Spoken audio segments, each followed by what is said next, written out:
નમસ્કાર મિત્રો, તમારું સ્વાગત છે અંતરનો આલાપ ચેનલમાં। મિત્રો, આજે આપણે જાણીશું જોગણી માતાની પ્રાગટ્ય કથા અને માતાજીનો ઇતિહાસ। મિત્રો, કોમેન્ટમાં જય જોગણીમાં લખી અને ચેનલને સબસ્ક્રાઇબ કરો। મિત્રો, આજે આપણે જગત જનની માં જગદંબા એવા જોગણી માતાની પ્રાગટ્ય કથા વિશે વાત કરીશું। કહેવામાં આવે છે કે જોગણી માતાજી પોતાનો જ મસ્તક કાપી પોતાની સહેલીઓને રક્તપાન કરાવ્યું હતું। ચાલો જાણીએ જગત જનની જોગમાયાનો રોચક ઇતિહાસ। જોગણી માતાને બીજા રાજ્યોમાં સીન મસ્તિકા નામથી પણ ઓળખવામાં આવે છે અને ઉત્તર ગુજરાતના અમુક વિસ્તારોમાં જોગણી માતાને બૈય માતા તરીકે પણ ઓળખવામાં આવે છે। ઝારખંડ જિલ્લાના રામગઢ ગામમાં સીન મસ્તિકાનું ભવ્ય મંદિર આવેલું છે। પુરાણો પ્રમાણે એકાક્ષ નામના રાક્ષસનો ત્રાસ વધી ગયો હતો અને કહેવામાં આવે છે કે તે દેવતાઓને હેરાન પરેશાન કરતો હતો અને ત્રણેય લોકમાં હાહાકાર મચી ગયો હતો। આ રાક્ષસનો વધ કરવા માટે મહામાયા જોગમાયા સ્વયં પ્રગટ થયા, પરંતુ આ રાક્ષસે પોતાની માયાનો એવા હજારો રાક્ષસો ઉત્પન્ન કર્યા, જેથી મહામાયા જોગમાયાએ પોતાના જેવી 100 સહેલીઓને ઉત્પન્ન કરી।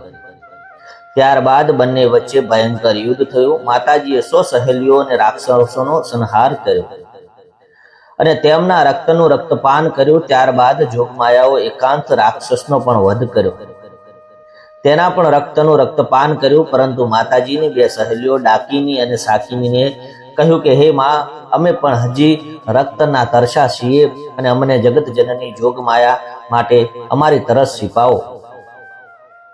પછી કહેવામાં આવે છે કે મહામાયા જોગમાયાએ દયાના સાગર તેમણે પોતાનું મસ્તક કાપ્યું અને પોતાના હાથમાં લીધું અને તેમના શરીરમાંથી લોહીની 3 ધારાઓ વહી। તેમાંથી એક ધારા પોતે જ પોતાના મોઢામાં લીધી અને 2 ધારાઓ ડાકીની અને સાકીનીના મોઢામાં ગઈ। આમ જોગમાયાએ પોતાનું મસ્તક કાપી અને પોતાની સહેલીઓને રક્તપાન કરાવ્યું।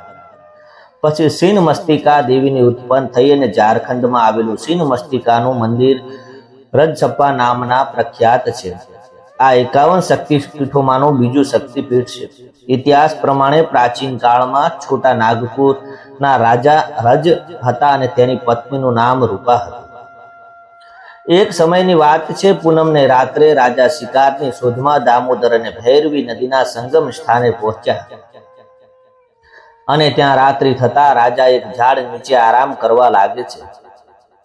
ત્યારે રાજાને સ્વપ્નમાં લાલ વસ્ત્ર ધારણ કરેલી તેજથી શોભતી કન્યા દેખાણી અને તેણે રાજાને કહ્યું કે હે રાજન, તારે સંતાન ન હોવાથી તારું જીવન સૂનું સૂનું છે।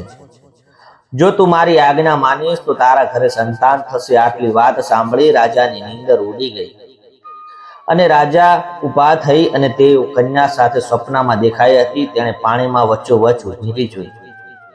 તે કન્યાનું રૂપ અલૌકિક હતું અને રાજા જોઈ અને ચકિત થઈ જાય છે।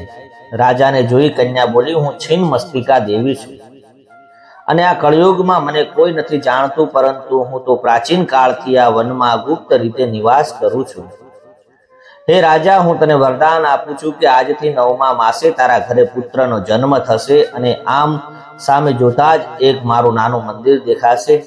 તે મંદિરમાં શિરા પર મારી પ્રતિમા અંકિત દેખાશે। તું રોજ સવારે મંદિરમાં મારી સેવા પૂજા કરજે। ત્યારથી તે મંદિરનું નામ રાજા રાણીના નામ પરથી રજરૂપ પડ્યું, પરંતુ સમય જતા તેનું નામ રજસપા નામથી પ્રસિદ્ધ થયું। અહીં સીન મસ્તિકાના મંદિર સિવાય બીજા 7 મંદિરો આવેલા છે। આ મંદિરમાં પરિસરમાં એક કુંડ આવેલો છે અને જે પાપનાશની કુંડ તરીકે પણ ઓળખાય છે અને આ કુંડમાં રોગી ભક્તો સ્નાન કરી રોગ મુક્ત થાય છે। તો મિત્રો, આ હતો જોગણી માનો એટલે કે સીન મસ્તિકા દેવીનો ઇતિહાસ। તો મિત્રો, આ પ્રમાણે હતી માતાજીની